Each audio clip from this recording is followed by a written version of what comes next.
I broke the keyboard and we haven't even started. Probably at the piano.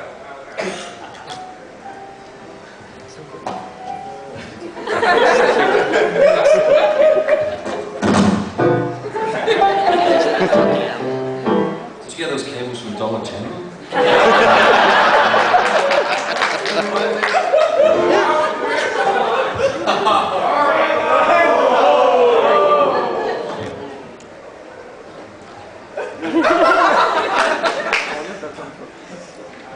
Goddamn thing.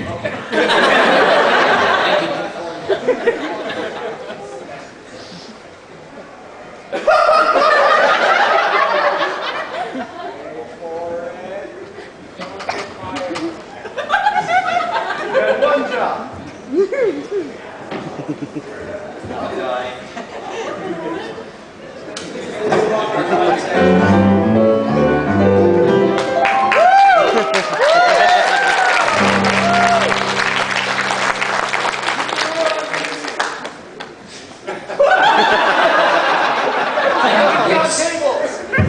I was just kidding.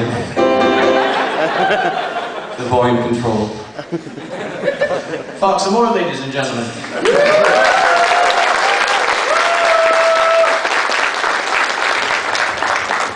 Earlier there was some fine person out playing, you know, heart and soul on the piano out there or something. Yeah.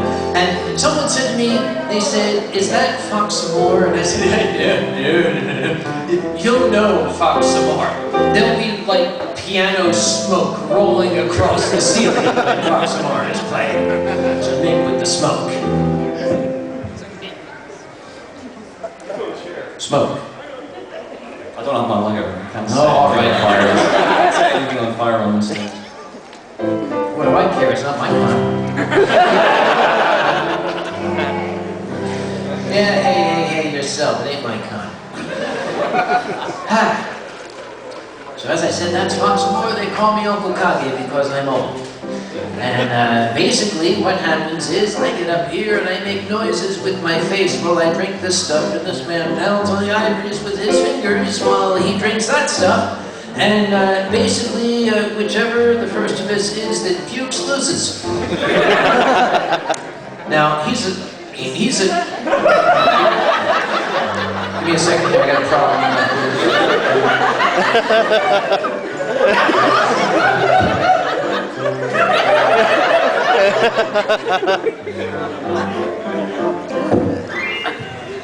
He's got an advantage, see, he's a Scot. But, I've got Scottish ancestry, of course, so does every other goddamn person in the United States, just ask them. But, I tried to go toe-to-toe with this guy once. I don't remember who won. Do you remember? Yes, I do. It was my mom, wasn't it? He's tried to go toe-to-toe with my mom. It was adorable.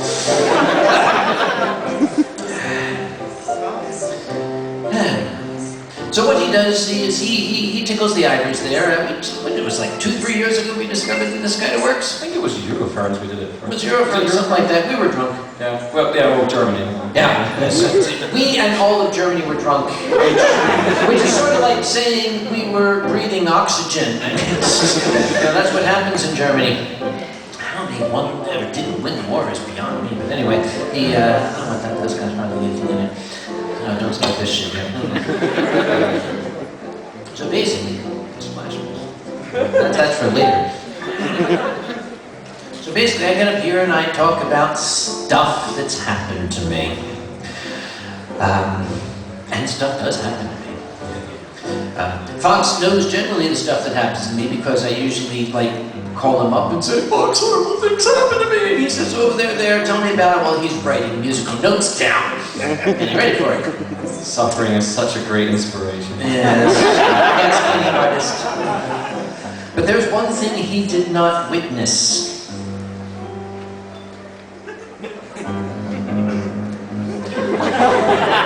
This is a Geburtstraminer.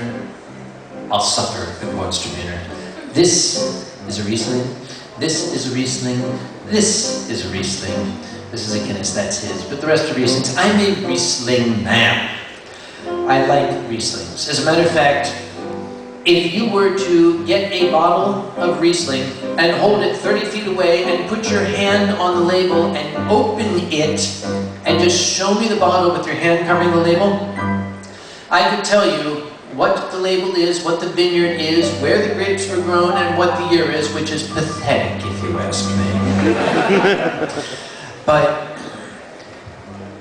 some of you might know that I run a convention called Anthrocon in Pittsburgh.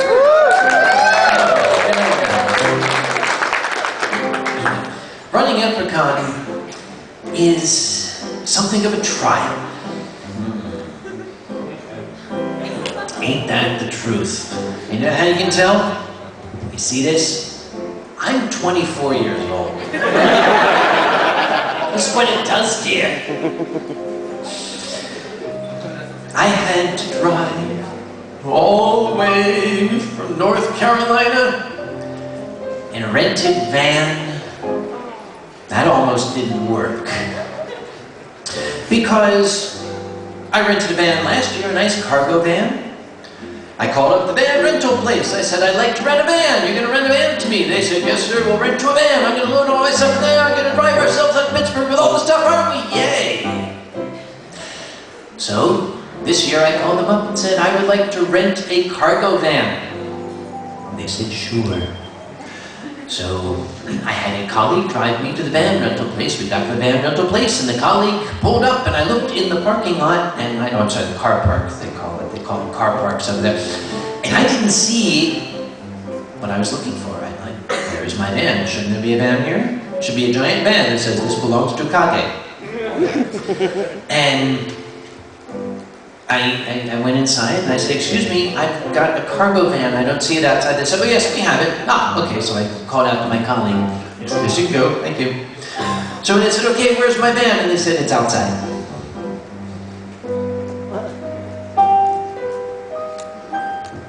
Which outside, actually, are we talking about? The one that I came in from, or is there a different one? They said, no, right out there in the car park. And I said, guys, I don't know what you're talking about. They said, it's the second one, you just go out. It's the second one on the end. That's your van. I said, really? And I went out.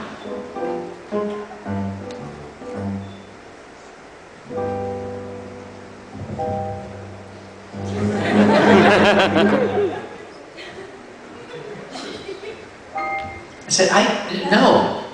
I said, I got a lot of stuff. That says Matchbox on the side. I'm not taking that. He said, well, that's all we have.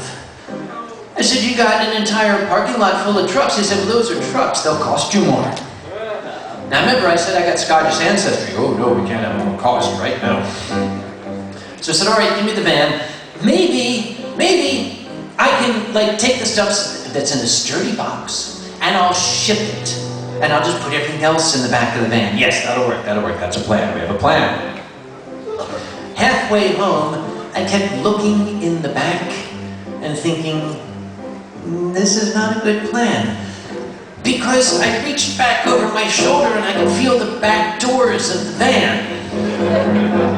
This ain't gonna work. So I called the man up. I said, I am going to need something bigger. He said, you're gonna have to pay for a truck. It's another $1,000. I say, I'll give you the $1,000. Money I got. I'll just have to, take away the super sponsor lunch or something, but okay. So I drove back to the place with this tiny little Matchbox van. I parked it, put the van in my pocket, went inside to talk to the man, and I turned around, and there was this gorgeous, beautiful, minty, sexy Dodge van. There was a ray of sunlight that was shining down and illuminating it. And I ran inside and I said, whoa! That one? Is that promised to anyone? And they said, well, no. I said, well, give it! They said, we can't give it to you. I said, really? And why not? He said, it's not clean. I said, I'll lick this son of a bitch clean, give it me now! So I did it.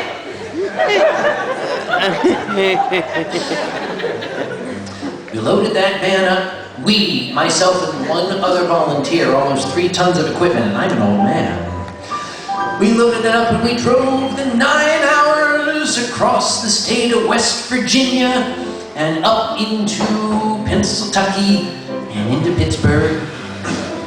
And we got there late at night. And the one thing I wanted to do was get me my annual glass of Riesling.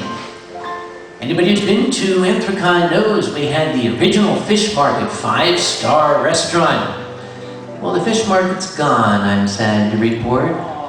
Weston got rid of the fish market, and they replaced it with Bill's Burgers.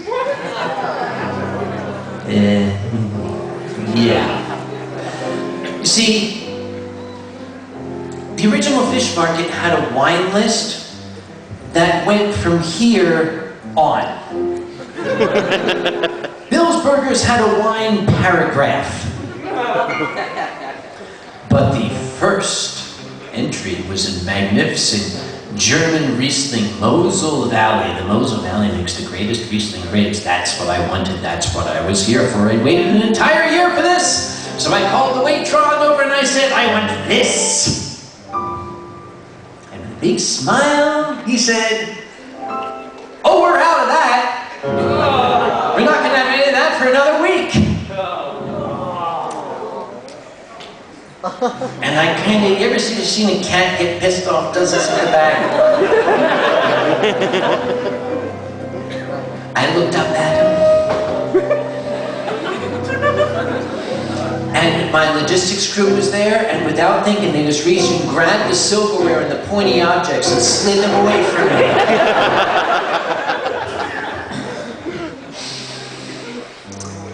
The next morning, when we had the pre-con meeting at the Westin, they said, how is everything? And I said, everything's dandy except one tiny detail. There was no Riesling at the bar last night. And it was great because a collective gasp went up around the table. And I saw people frantically writing stuff down.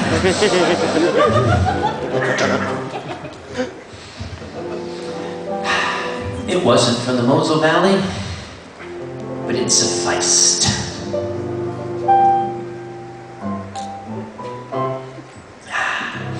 But running a convention the size of Anthrocon comes with certain unique challenges, like what to do with the bodies when the river is full. I mean, it's a shallow river. And they're starting to poke up above the surface. This is the problem with Pittsburgh. In years past, they just dissolved, but these days, you know, they clean it up. Last year, we had as our guest of honor we had several nice gentlemen as guest of honor. There was Mr. Lee Tokar. He's a voice actor. You might have heard him on the My Little Pony or whatever that program is you guys like to watch. But Lee was a darling. Lee saw that I was, shall we say, feeling pressure. You've seen the Anthocon chairman smile, right? Yes, this one. People say, "Hi, guy," guys say, "Morning! How are you?" "I'm happy."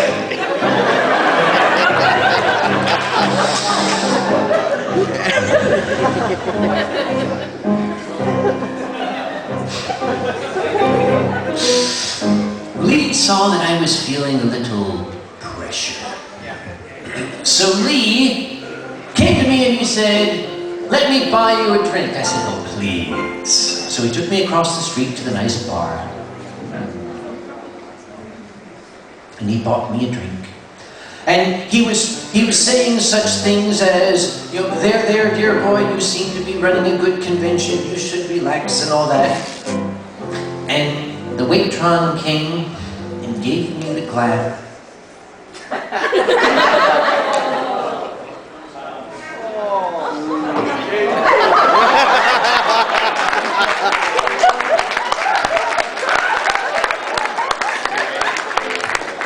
And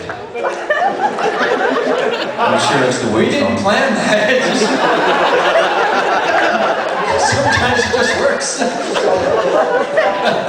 Well, anyway, I had just been handed the glass, and I was bringing it to my lips, and that's when I heard the sirens.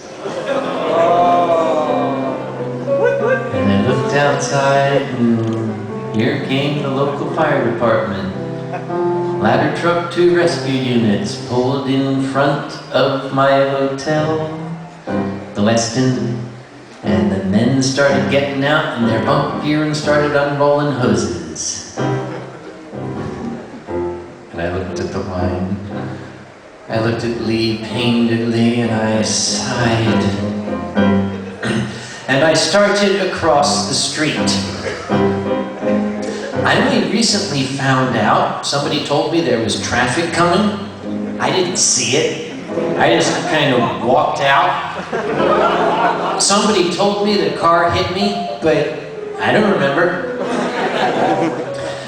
I was storming into the hotel, surrounded by these firemen dragging hoses with them, and, is there any minors in the audience?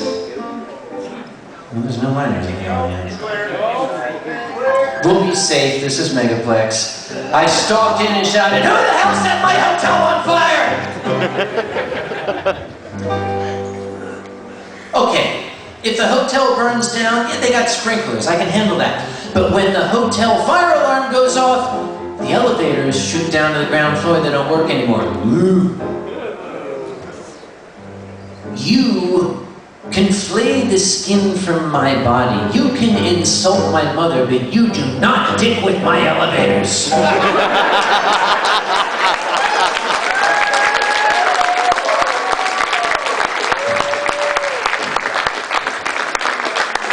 And as the firemen were getting off the elevator, I looked at all these furries looking down there, and some of them kind of looked at the ground. And I said to them, "You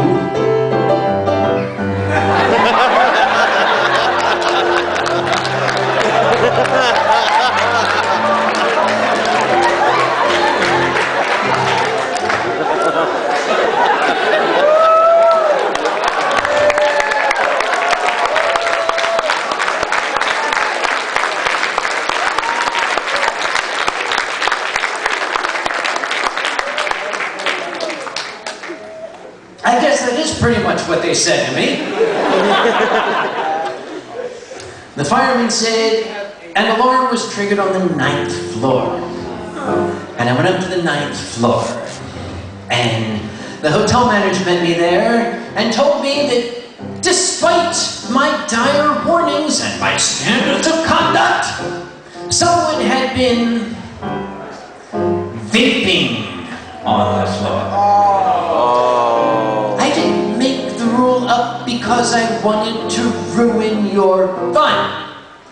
I made the rule up because that vapor will set off my smoke detectors. My understanding was that there were a bunch of people in the elevator lobby, and this gentleman was vaping, and people said, "You should not be vaping," and this douche said, right under the smoke sensor.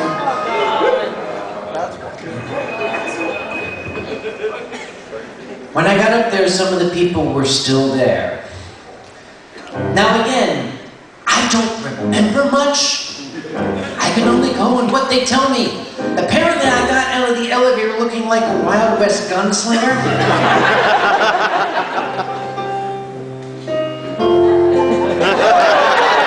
Now y'all tell me right now, what that boy look like? And they said, it was a heavy-set man with a beard. Oh, that narrows it down. That leaves out my mom and maybe my sister, so all right. Now I had a problem. I wanted him, but I could not have him. And this is hard. Because very much like a samurai sword that once drawn must taste blood, I started prowling the hallways looking for somebody doing something I could yell at them for.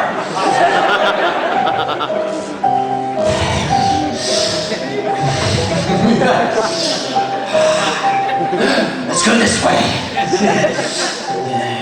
Anything going on here? No? Nobody here? Let's go up to the 10th floor. Maybe there's somebody on the 10th floor. No, it's just ready. One of my logistics guys was with me saying, "Kage, come down." I said, "I'm calm!" Look at how calm I am. I'll relax when someone's dead.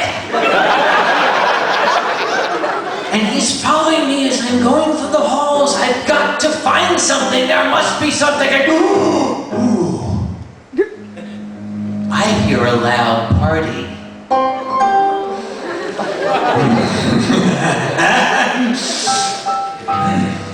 See, we have a 3-door rule. If I can hear your party more than 3 doors away, yeah. Oh my God.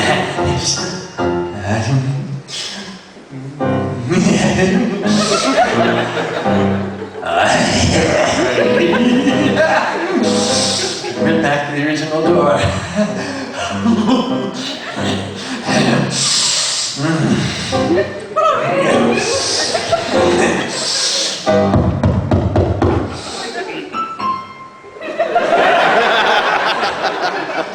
And inside, above the music, I heard, "There's somebody at the door!" Oh my God, it's Kage. And the music stopped. And the door creaked open. And a little worried face peeked out. And I said,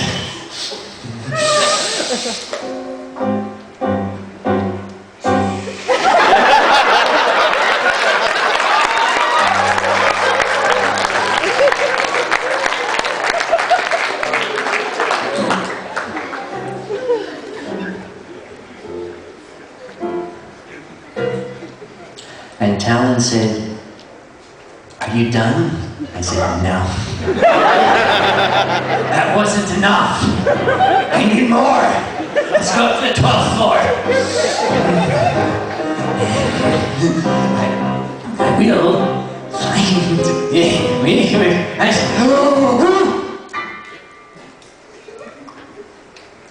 Is that a door sign taped on with duct tape?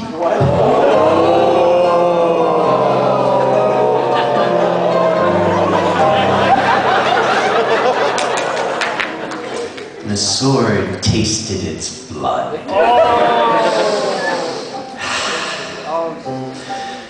Strange little things you find to make it tolerable. Mayhem. Homicide.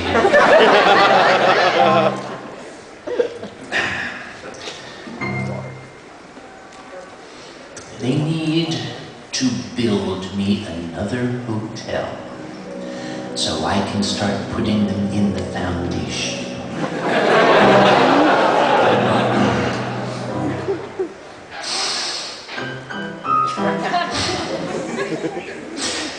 We had, now I can't remember, did I tell the story of our other guest of honor last year? I think you told that after one. No. I mean here, this No, convention. not here. I didn't tell it. It must have slipped my mind, or been buried deep in my subconscious where I thought it would remain. Why would you not remember? Oh, right. By the way, if you run out there, I can. Yeah, and they got one.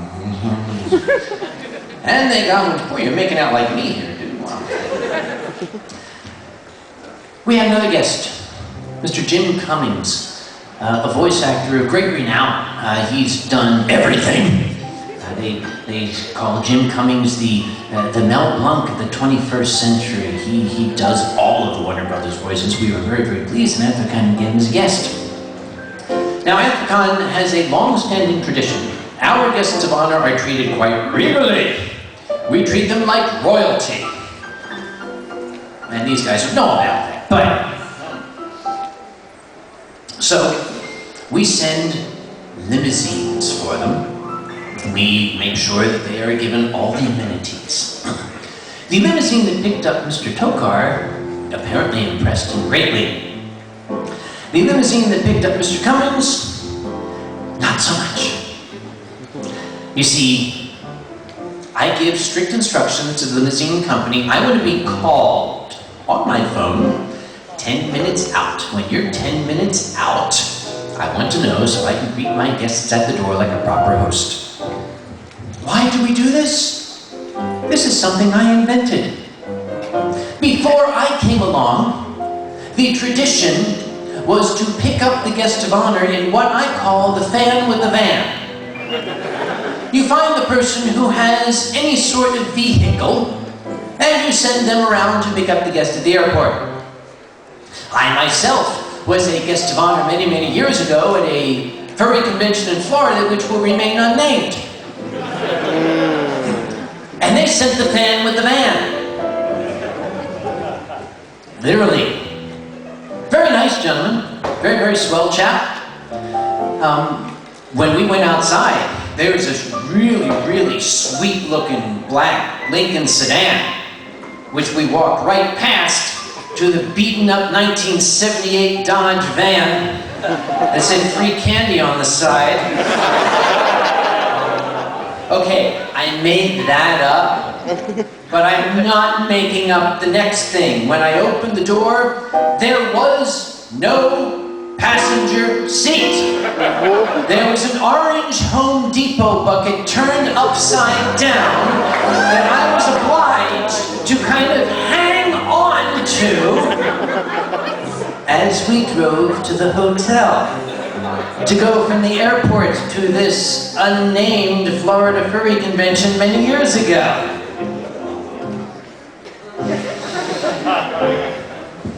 I've never let them forget it. But that's when I started sending limousines. Mr. Tokar was pleased with his limousine. Mr. Cummings was coming in very late at night. It was going to be after midnight. The poor man's plane was going to be landing. But I'm I am his host. I shall stay up and wait for him. Somewhere in the neighborhood of 12:15, 12:30, the wee hours of the morning, as the sculptor would say, my cell phone rang. And a voice with the heaviest Pennsylvania accent that even a native Pennsylvanian had ever heard said, "Yeah, this is the driver. I got your guy." I said, "Oh, yes, you must be the professional limousine driver. How nice to hear from you.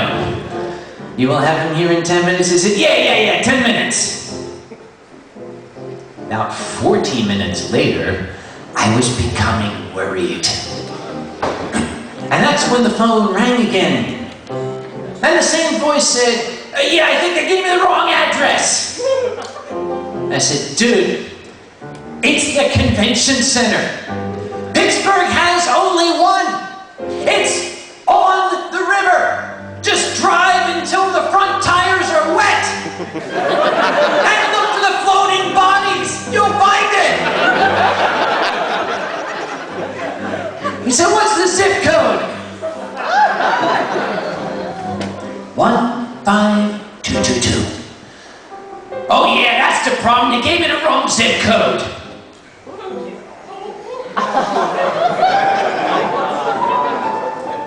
I said, "Where, pray tell, exactly are you?"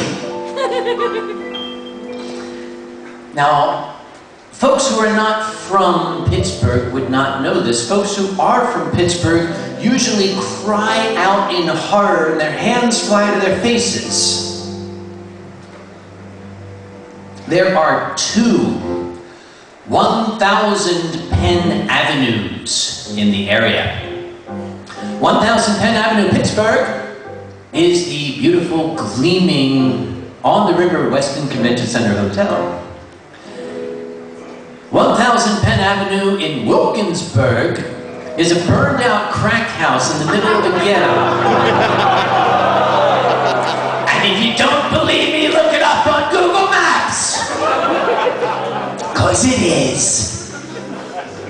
And I said to this guy, oh my God, you listen to me right now, you son of a bitch. You are to get Mr. Cummings here now. And I don't mean now, I mean the now that was now when I first said now. And I started doing, people say that I start walking in this very tight circle when I start getting really agitated. And I was doing this, it's like a shark circling. I wanted to bite something. And two came by. I felt so awful afterward. But it's okay, I've had my shots. So, almost an hour later, this wonderful big black stretch limousine pulled up. Those of you who are familiar with the Westin know that there's a very tight horseshoe-shaped driveway with a concrete island in the middle. Apparently this driver had never been there because he came in not knowing just how big the vehicle was, came in tight, bumped the tires up on the curb, scraped the door on the concrete, and then bang! Now I'm not sure if there's anybody in the audience who's going to be upset by what happened next. I gotta watch my language. There's a swear jar here, right? Can I have one? Can I just have one? Yeah. I don't want just one. Okay, if there's any children in the audience, put your fingers in their ears, and if they laugh, it's not my fault, okay? Y'all know BBF, Big Blue Fox? BBF was there. See, I don't remember this. Yes, BBF was there with the big blue camera. And he filmed this. He filmed it. And what we see the limousine come in, we see it go boom, we hear and then it comes bam! And then, just to the right of the camera, this very familiar voice bellows out, "Motherfucker!"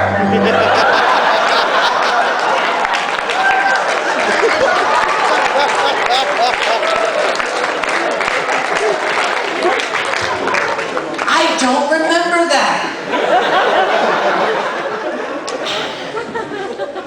I think it was me. The limousine driver got out. unkempt, disheveled, short-sleeved gray shirt with pit stains. He got out and he looked at me and he said, "Eh," and started walking to the back to get the luggage out. And I went to open the door to greet my honored guest, and I opened the door, and there was Jim Cummings, the greatest voice actor arguably of the 21st century, who wasn't looking at me. He was staring hypnotized at the electrical panel hanging from a wire and swinging in front of his eyes.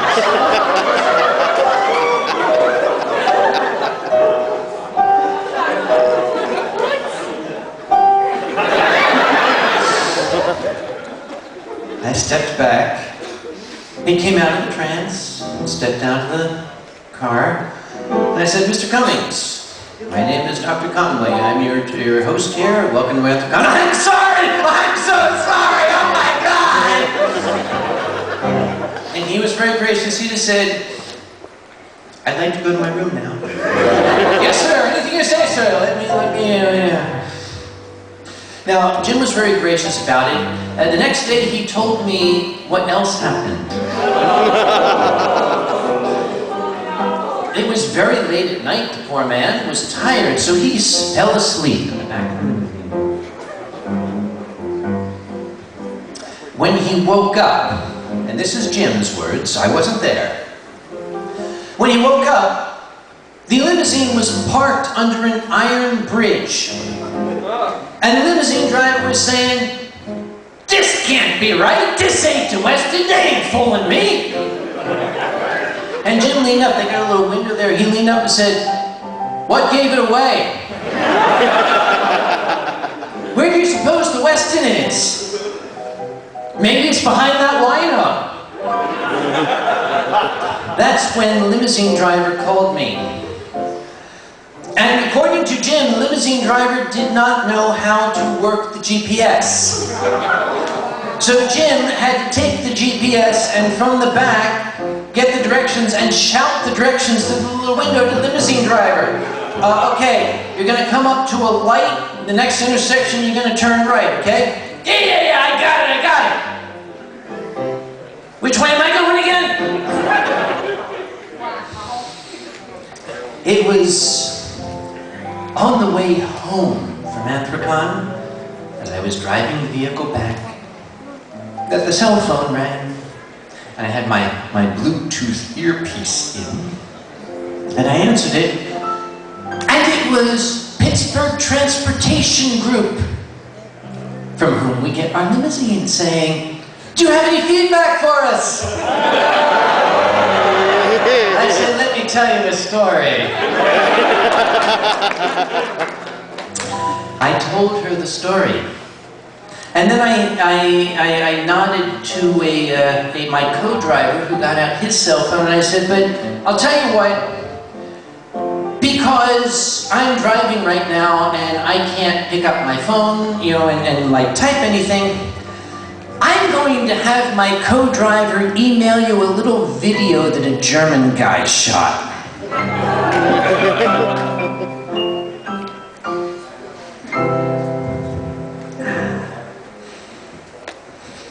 There is no more room in the river.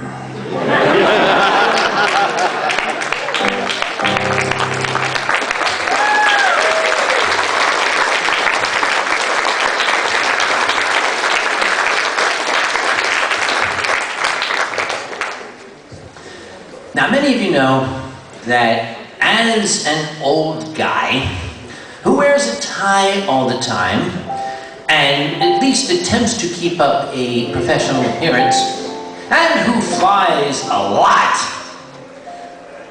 well, let's just say that I build up airline miles.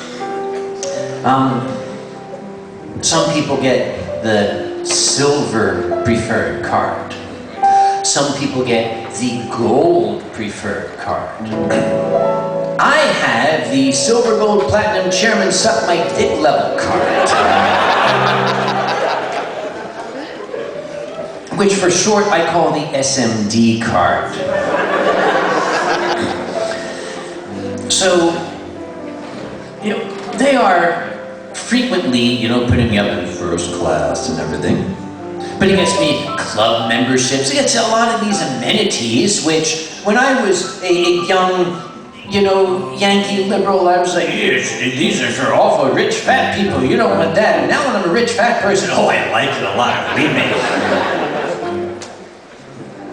Because in the front of the plane, they don't charge for booze. Oh, when I get off, they do, but they don't know.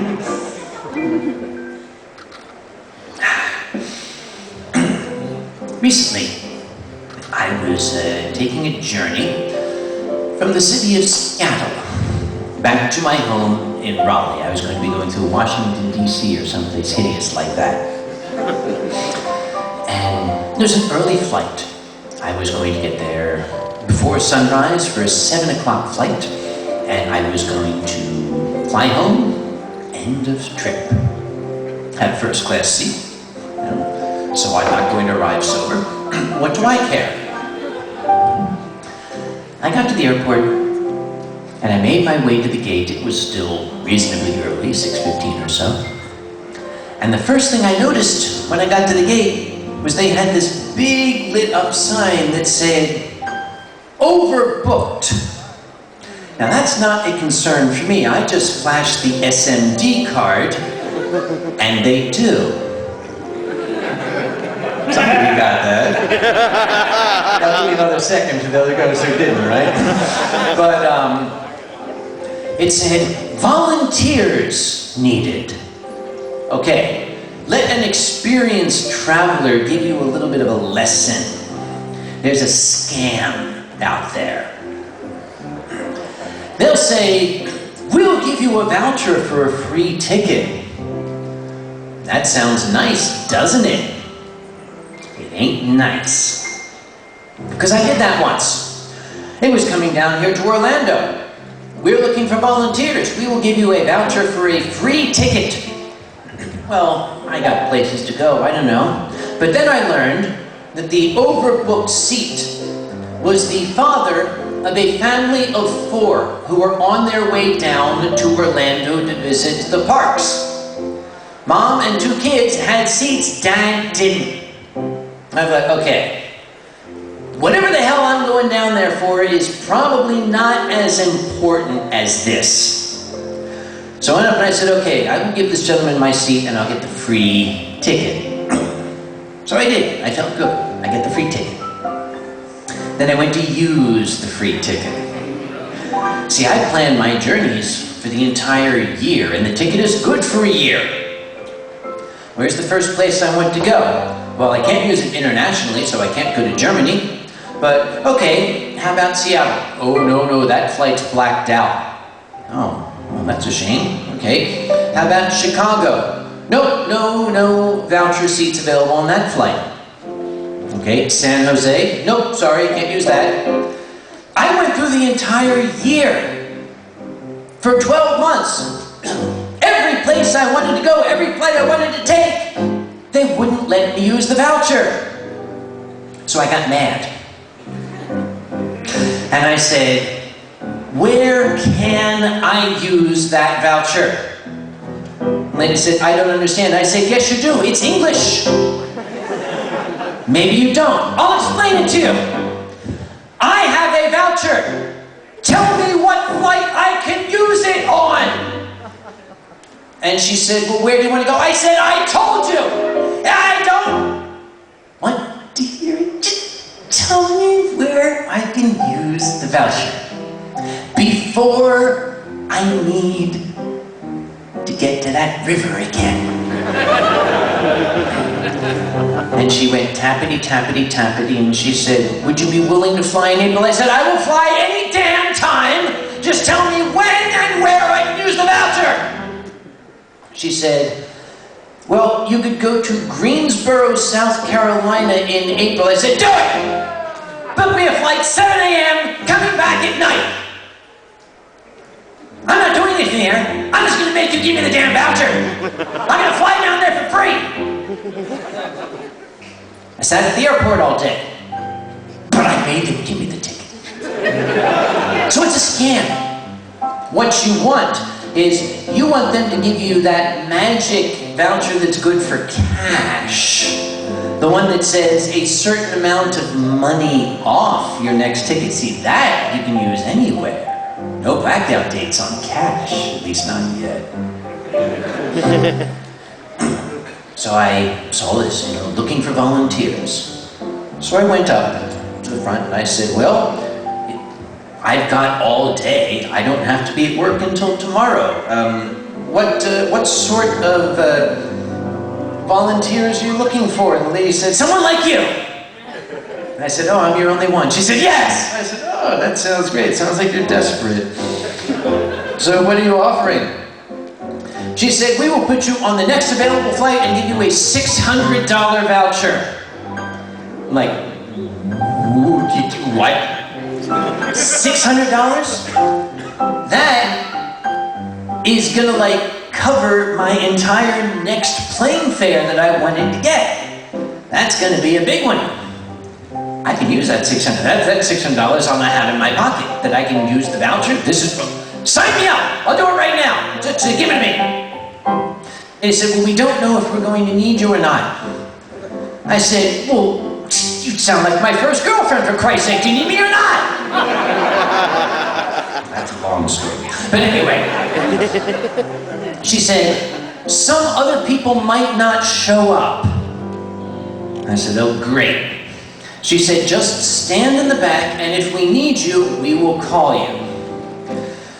So I stood in the back, and as I was waiting, there was a tiny little old lady. She appeared to be of Pacific Islander or some descent, a nice, charming lady of Eastern origin.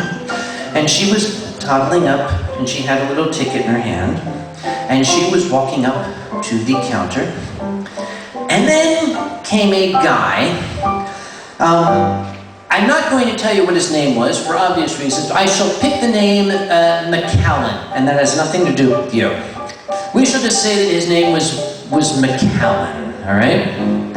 This guy came storming up, almost pushed the old lady out of the way, walked right in front of her and said, what's going on with you people? I've got a ticket. This says that I'm confirmed. So you tell me I don't have a seat. I need to be in whatever by tomorrow. And you people cannot do this to me. You have got to be able, I have got to be on there. If you do not do this, I'm going to do horrible things.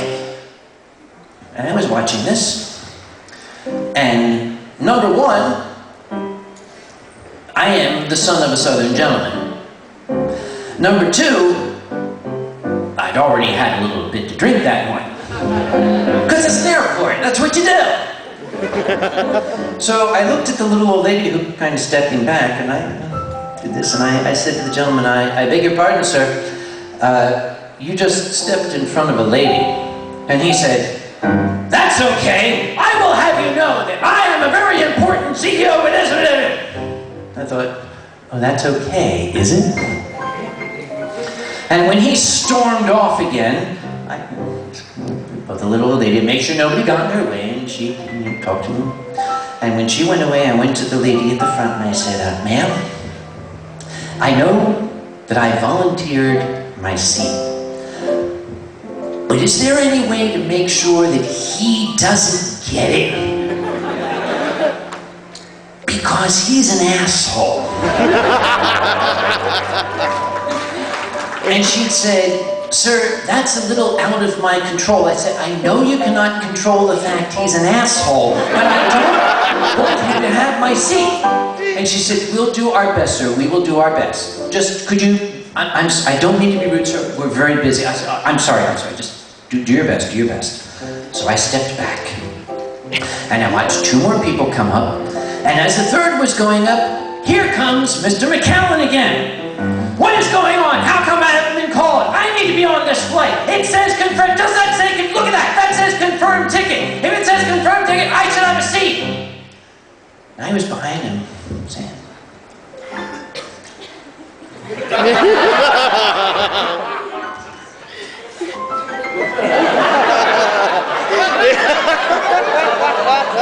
he turned around. And he turned to talk to her again. I'm like, and I glanced over and the little lady's looking at me. I said, huh. And she had her knitting and she said,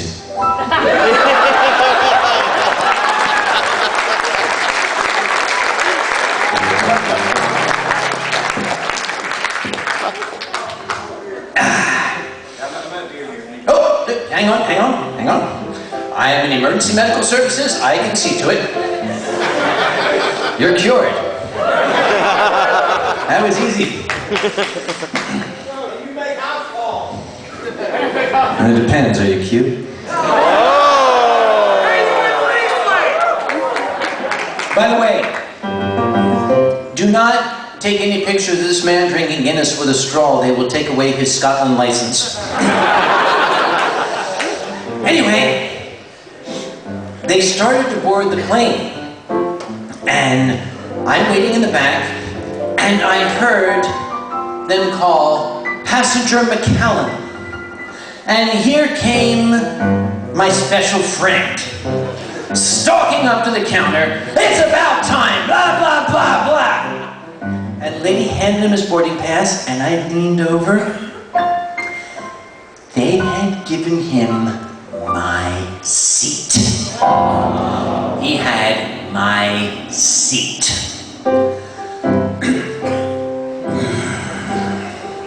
I thought, I could let this go, but that would be unsatisfying. Timing is important. I had to time this right. So I waited for him. He went and he swiped his boarding pass and started down, and I said, have a nice flight, Mr. McCallum, you self-important douchebag. Oh. And he started to turn around, and the flight attendant, no, sir, you must board, you must board, you must board. So he boarded, and I'm like, hey, yeah. So what does that mean? And the lady handed me the magic $600 voucher. I'm like,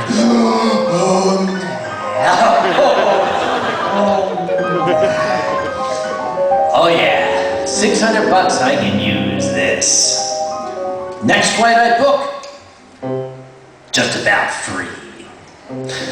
So I was getting ready to go. They booked me on a Delta flight that was going to leave at noon, or thereabout. So I started walking, and then I turned. There was a young gentleman, Middle Eastern descent, looking extremely, sad. Not distraught, not upset, but just looking quite devastated. And I stopped and I said, oh, they didn't get a seat for you, did they? And he said, no. And I said, oh, well, that's really a shame. I'm sorry to hear it. He said, yeah, I'm traveling on orders. If I don't get back by tomorrow, I'm going to be in trouble. I said, now wait a minute. I said, you're a serviceman. He said, yeah, I'm at Fort Bragg. And I said, you're a serviceman on orders and you need to be there tomorrow. And he said, yeah. I said, uh-oh. You see, if I show up late for work, I'm going to get yelled at, but I still have a job. If this guy shows up late for work, he's going to be in the break. So I said, well okay, we got to get you on a plane. Come on with me. And I turned. By now, the flight had fully boarded. And the little kiosk desk thing where they have the people with the tickets and the ladies and everything. You young people don't remember this. Guys who are my age and older, you remember those film footage on the news of the last helicopter out of Saigon? That's what it looked like. People like clawing over each other, grabbing at the flight attendants and kicking and blood and entrails flying everywhere. And it became very, very clear that he was not going to get any help there. And that's when I said to him, come with me. And he said, where are we going? And I said, we're going to SMD land. We went to the United Club. Yes, the club. I took him to the club. And we went up there, and I flashed the SMD card, and I said, this young man is with me. He's a soldier. He needs to get to North Carolina tomorrow. Do whatever you need to. And they started with the tappity, tappity, tappy, and they said, maybe we can go through Denver. No, that's booked up. We can go through Peoria. No, that's booked up. San Jose, that's booked up. Toronto, that's booked up. We can go through Quebec, that's booked up. We can go through Moscow, that's booked up. And it was starting to look grim for this young man. And one of the ladies behind the number, she's a United employee, she's probably not supposed to say this, she said, everything is pretty much full. Your only hope is you might be able to get a last-minute ticket on Southwest Airlines. And I said, well, can't you, like, look on your computer? She said, oh no, we can't, our systems don't communicate. I said, why not? She said, Southwest. I said, oh, right. I said, look, you keep working on the boy here, okay? I'm going to take my laptop computer, I'm going to go inside your free Wi-Fi you're having a club, and I'm going to get on Southwest Airlines, I'm going to find a flight for the boy. We'll see what he can do. So I went inside, fired up southwest.com, did all the tappity-tappities. Lo and behold, I found a last-minute ticket that was available to get from Seattle to Raleigh-Durham via Denver, Colorado. And I said, hot diggity damn! I looked at the price, $572. I thought, oh lordy. So I took the computer and I went out, and they still hadn't found anything. I said, say, I showed it to him, I said, do you got a credit card? Do you have this kind of money? And I saw his crest fall. And he said, let me call a friend. Maybe I can borrow some money or something. He kind of very embarrassed went over here. And I was pacing back and forth, and I said to the ladies, there really is nothing? And they said, everything is sold out. They said, everything is overbooked nationwide. It was Valentine's Day weekend, you see, that'll do it. Don't ever travel that weekend. So I looked outside, and I saw him kind of slump. And I went outside, and I said, did you get through to your friend? And he looked at me pained. And he said, I couldn't get through. He said, there's no way I can get that kind of money. I said, oh.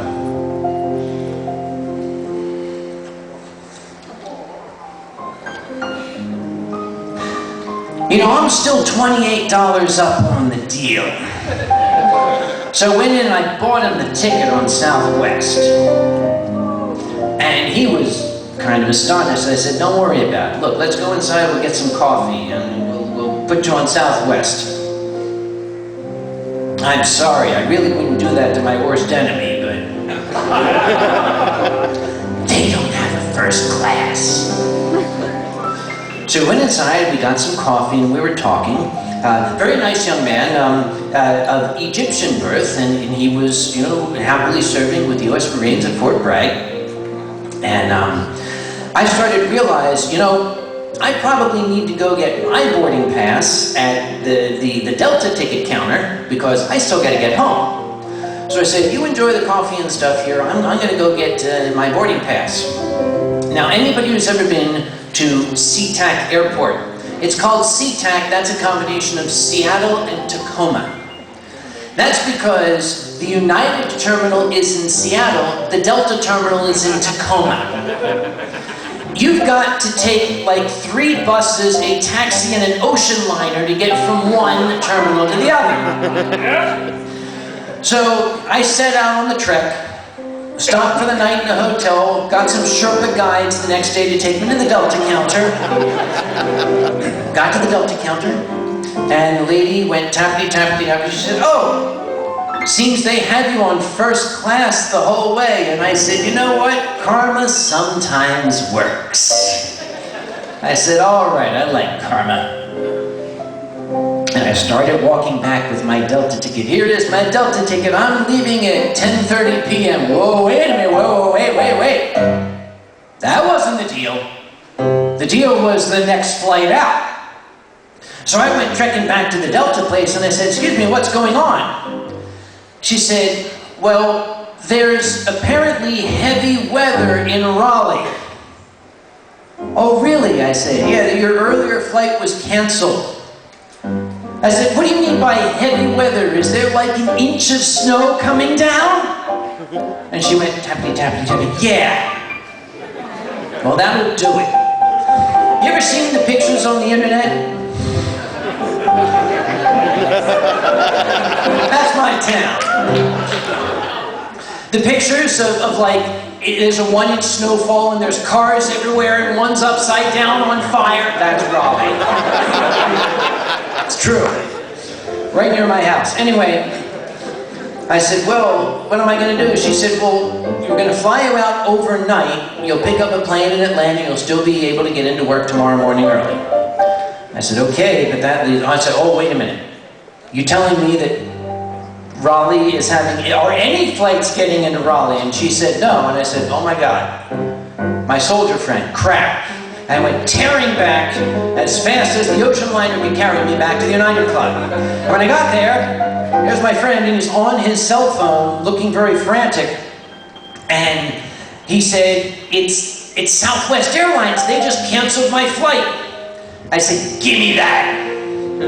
And I said, all right, now you listen to me. This boy has got to get to North Carolina tomorrow. Okay, what's going into North Carolina? And the lady said, nothing. Everything is shut down. That inch of snow has paralyzed the entire state. And it will. I can tell the Northerners. The Northerners are out there like, and the people in Florida are like, oh my. So I said, okay, if Raleigh shut down, how about Greensboro? No, that's shut down. How about Charlotte? That's shut down. I started going to all the cities I knew in the area. Closed, closed, closed, closed. Reagan International in D.C. Oh, that one's open. Do it! We'll send him to D.C. I'll figure it out. Get him a flight to D.C. And the lady said, there's a fare difference. I said, there is not no freaking fare difference. You cancel this flight, it's up to you to rebook it. And the lady said, well, Southwest. All right. I said, what's the new fare? She said, $592. I'm still $8 up on the deal. Give me the ticket, give me the ticket. So we got on the ticket. I said, listen, we're going to go to D.C. Let me make a call. He said, but I have to get to Fort Bragg. Shh, let me make a call. Called up Enterprise, the truck people. And I said, okay, here, take this number down, blah, blah, blah. And I'm like, okay. I said, hey, do you have $162 on your card? He said, yeah, I think so. I said, good. Yes, it's fine, we'll do it. 162, lock it in, we'll do it. He said, what's up? I said, okay.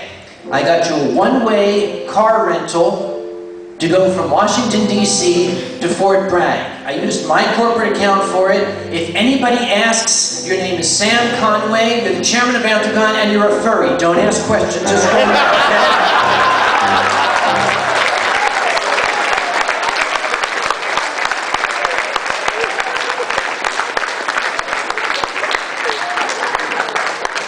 But if we're going to get you on that flight, we got to get you there now, because it's like boarding in 40 minutes. Finish your coffee, let's go, get your gear. So he got his gear, and he was still looking very shell-shocked. I got to the front, I shook his hand, and he was beside himself with emotion. He said, I really have no way to repay you. And I said, oh, sure you do. That's easy. Serve your country well, come back in one piece, we'll call it square.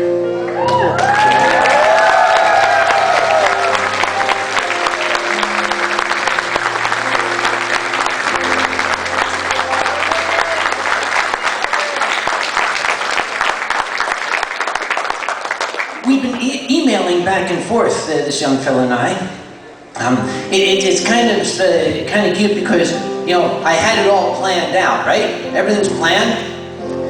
One thing I didn't pay attention to was that I was sending him to rent a car in D.C. and drive south into the face of a terrible blizzard. He sent me an email at 8:45 a.m. the next morning, 15 minutes before he was due for duty, saying, I made it. So it's like, all right, sometimes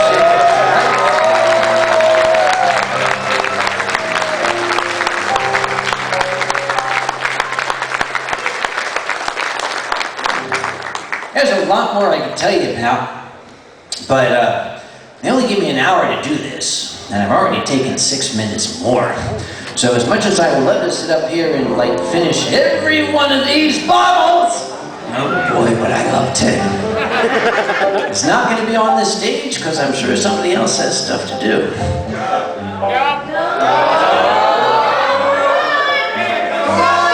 Okay, is there anything in this room after this? Okay, let me be honest with you. I really gotta pee like mad, okay? So I want to thank you for your attention. I especially want to thank Mr. Fox Moore for his amazing music.